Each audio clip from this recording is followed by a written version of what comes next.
I am James Caldwell, but everyone calls me Jim. I'm 74 years old this year, sitting here in my small house in the suburbs of Phoenix, Arizona, where the blazing sun scorches everything all year long. For nearly 50 years, I've kept Evie's old, worn handwritten letter in the drawer of my desk. The paper has turned yellow, the handwriting a bit faded, but every time I touch it, my heart aches. A few months ago, I decided to find her. I never expected I was stepping into an emotional whirlwind that would turn everything inside me upside down. God, you guys know, sometimes you think you've buried the past, but it's still secretly living inside you, waiting for the day it explodes. I hope when you hear me tell this, you won't judge me too harshly, because reason and the heart often run in completely opposite directions. I just want to share so that today's young people don't make the same mistakes I did. Don't wait for later, because later sometimes never comes. Have you ever wondered if a small decision at age 20 could change the rest of your life? I have, and I'm paying for it every single day. Let me take you back to the summer of 1974. Back then I was only 22, living in Kansas City, Missouri. I worked as a carpenter at a small workshop by the river, cutting wood and building tables and chairs every day, my hands full of calluses, my back aching. My pockets usually only had enough for daily meals, but I still dreamed of a better future. Evie worked as a waitress at the coffee shop right on the corner of the street. She had a warm smile and blue eyes that made people stop and stare. The first time I met her was on a sweltering afternoon. I was sitting drinking an iced coffee after my shift.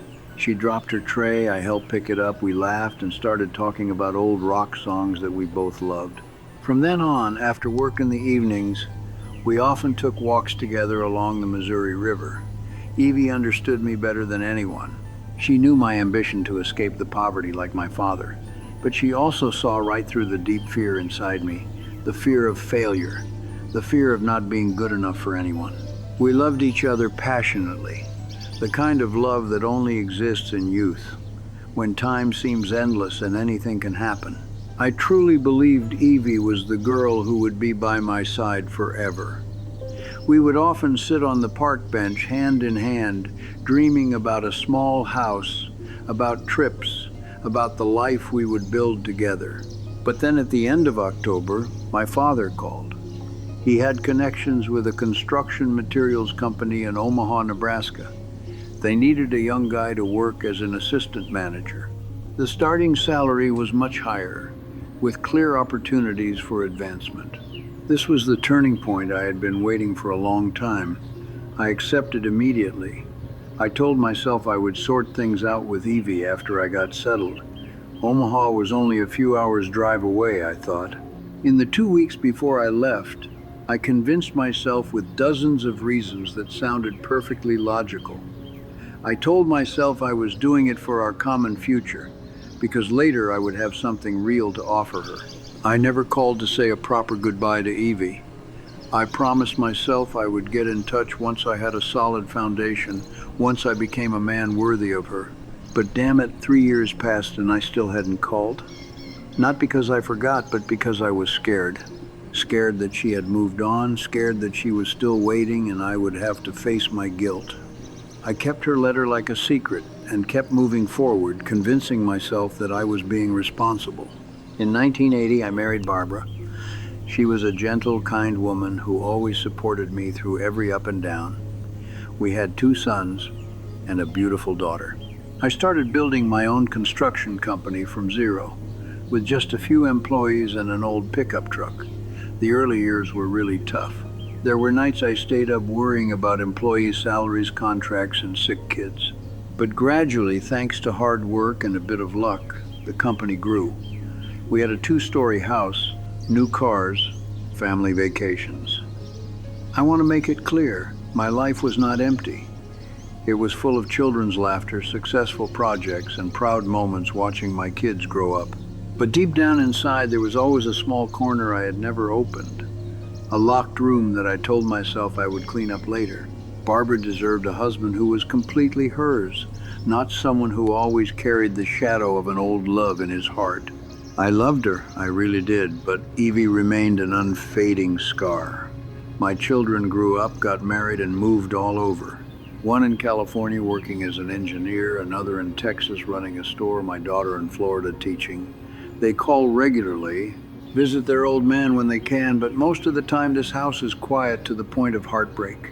I moved to Phoenix after retirement because the warm climate is good for my joints. But in that quietness, the memories of Evie resurface stronger than ever. Not the romantic, illusory kind of love anymore, but curiosity mixed with regret. Was Evie okay? Had she built the life she deserved? Was she happy with a husband and children? I ask myself those questions every night, lying in bed staring at the dark ceiling. Barbara passed away 5 years ago, on a fall morning in 2021. Cancer took her in just 6 months.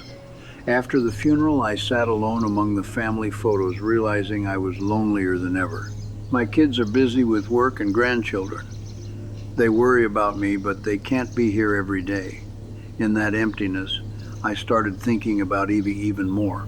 Maybe because I needed to know that at least one part of my past was still intact, or maybe because I wanted to face myself before it was too late. It took me nearly 3 weeks to find the courage to act. I remembered Linda, an old friend from Kansas City who knew both of us back then. I called her, my voice trembling. Linda was silent for quite a while when I asked about Evie. She hesitated, saying she wasn't sure if she should give me the information, but eventually she gave me the phone number. At the time, I didn't think much about her hesitation. Now I'm sitting here, holding the piece of paper with the phone number, my heart pounding like a drum. 74 years old and my hands are still shaking like a 22-year-old boy. I wonder if, after all these years, Evie still remembers me. What has her life been like? And more importantly, can I bear to hear the answer? Have you ever let fear disguise itself under the cover of responsibility or ambition? I did, and it made me regret it for half a century. If any young people reading this are putting off a phone call, an apology, or a meeting, please stop. Time waits for no one. It passes faster than you think. I took a deep breath, picked up the phone. My fingers trembled as I dialed each number. It rang, once, twice, 3 times. My heart felt like it stopped.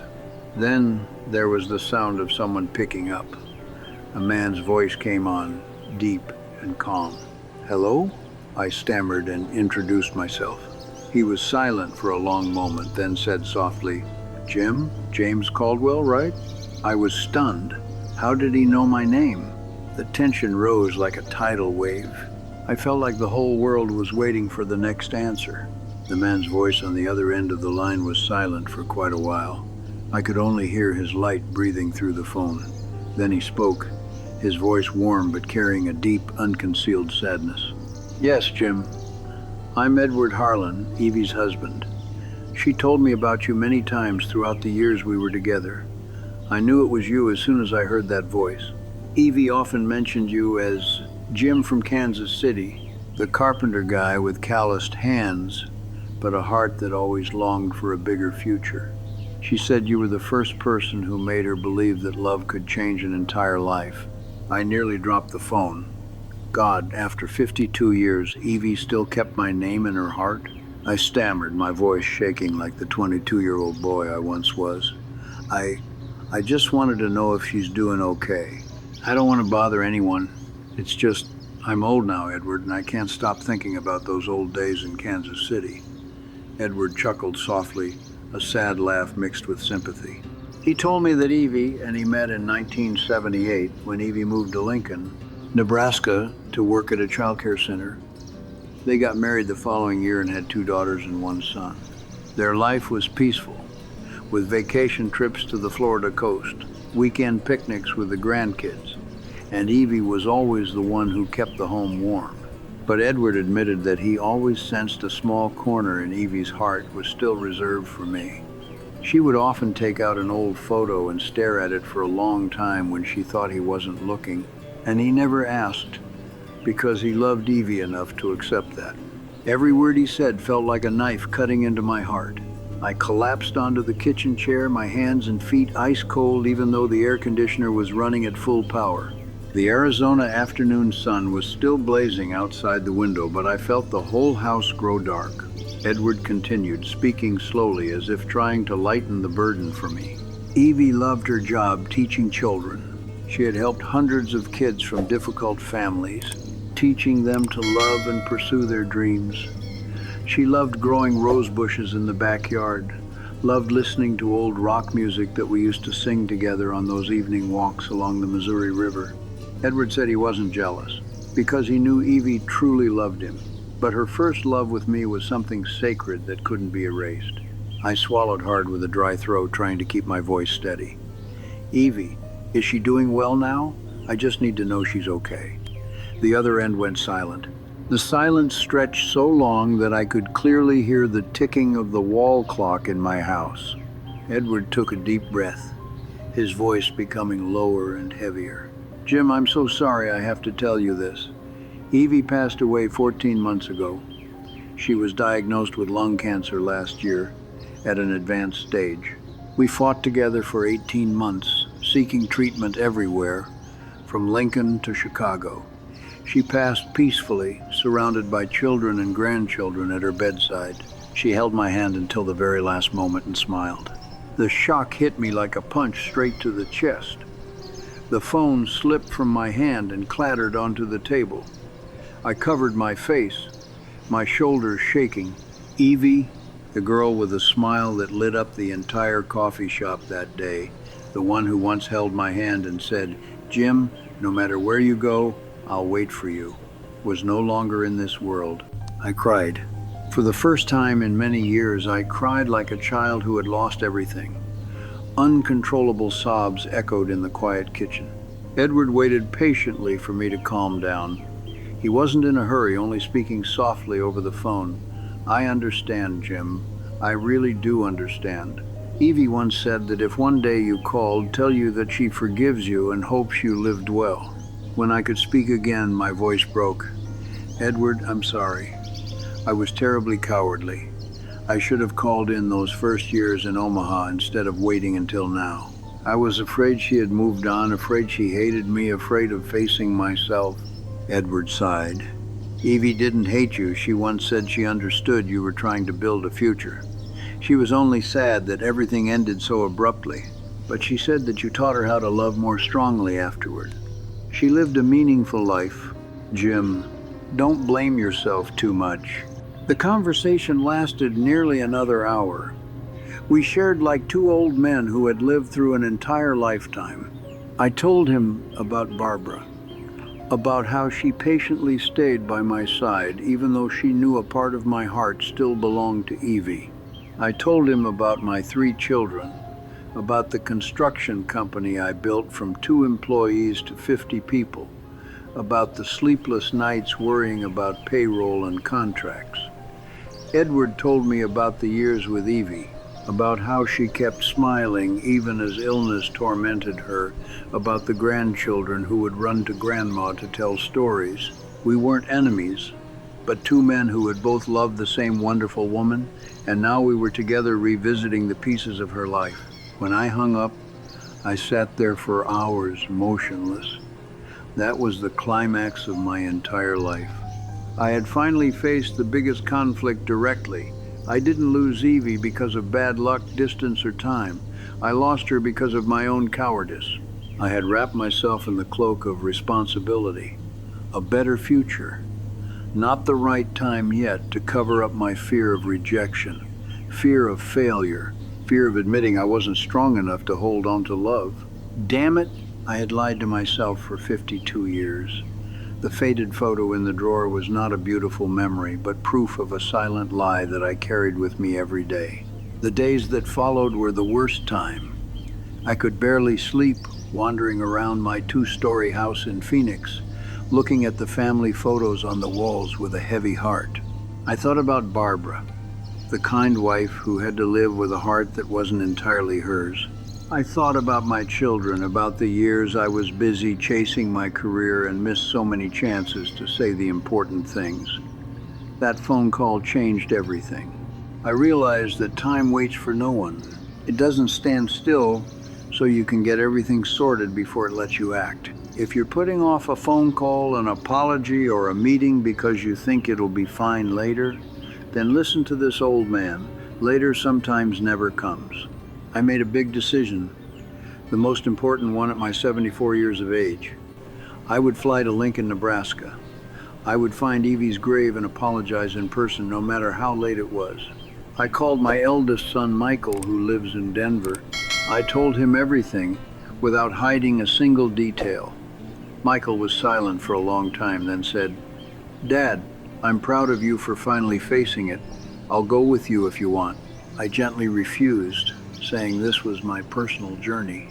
I needed to do it alone to close the past. The 2.5-hour flight passed in complete silence. When I stood in front of the small grave in the peaceful cemetery on the outskirts of Lincoln, the cool autumn wind blew through the rows of old oak trees. On the headstone was engraved the name Evie Harlan, her birth and death dates, along with the simple words, "Wonderful wife, mother, and teacher." I knelt down and placed a bouquet of white roses, the flowers she once loved, on the grave. My tears fell heavily. "Evie, I'm sorry. I was a coward. I was afraid I wasn't good enough for you, afraid of failure, afraid to face our love. I kept you in my heart for 52 years, but was never brave enough to make one phone call. I hope you're happy wherever you are. I'll try to live more fully from now on. No more delaying." I sat there for 2 full hours, telling her about my life, about Barbara, about the kids, about the successes and the lonely nights. When I stood up, I felt a little lighter. Not free of the pain, but at least I had faced it and let go of some of it. Back in Phoenix, I started changing for real. I called my children more often, not short, polite calls anymore, but real heart-to-heart conversations. I told them my story and advised them never to let fear control their decisions. My daughter in Florida cried and said, "Dad, I won't let something like this happen to me." I joined a support group for seniors at the local church, sharing my story and listening to theirs. I realized that everyone has a locked room in their heart, and only when we dare to open it do we truly live. You know, life taught me the most expensive lesson. We often think we still have plenty of time, but in reality, time is the one thing that cannot be negotiated. It passes faster than we think. Don't let fear disguise itself under the cover of responsibility or ambition. Act today. Call the person you're thinking about, say you're sorry, show your love. Because one day the phone will ring and no one will answer, or a stranger will answer and say it's too late. After I got back to Phoenix, I started a new habit every sunrise, sitting out on the back porch, sipping a cup of black coffee, and writing handwritten letters to my grandchildren. Not those dry, polite letters, but pages filled with all the mistakes I had kept hidden about the fear that had stolen my chance all those years ago. I sent them along with a small hourglass, a symbol that time doesn't wait for anyone. My youngest granddaughter in Florida called me on video, her voice choked up. "Grandpa, I won't let work steal my evenings with my boyfriend anymore."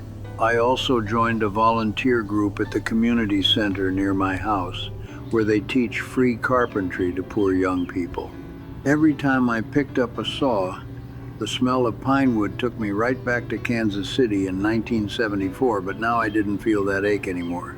I taught the kids not only how to build solid tables and chairs, but also how to build strong relationships right from the beginning. There was this 19-year-old boy who once asked me the secret to success, and I just smiled and said, "Never let someday be your answer." This spring, I received a small package from Edward, an old vinyl record with the rock songs we used to sing together by the Missouri River. I put it on the player, the guitar started playing, and for the first time in half a century, I sang along without shedding a tear. Evie isn't here anymore, but the lesson she left behind has helped me live more fully than ever. Life isn't a chain of regrets, but a chain of brave choices, and I finally learned how to choose. Have you ever wondered why you let important relationships slip through your fingers without doing anything? If tomorrow were your last day, what would you regret most about someone you love? And is fear stealing your chance at real happiness right now? I am Jim Caldwell, 74 years old, And although the old photo is still in the drawer, it is no longer a burden. It is a reminder that love, even if fleeting, has the power to change a person. And most importantly, it reminds me to live fully with whatever time I have left before it's too late. What do you think about this story? Is anyone going through a similar feeling? Please leave a comment below, share your thoughts or personal stories. And if you find these heartfelt words valuable, please like and subscribe so I have the motivation to tell more real stories from the heart of an old American man. Thank you for listening to Old Jim's Confession.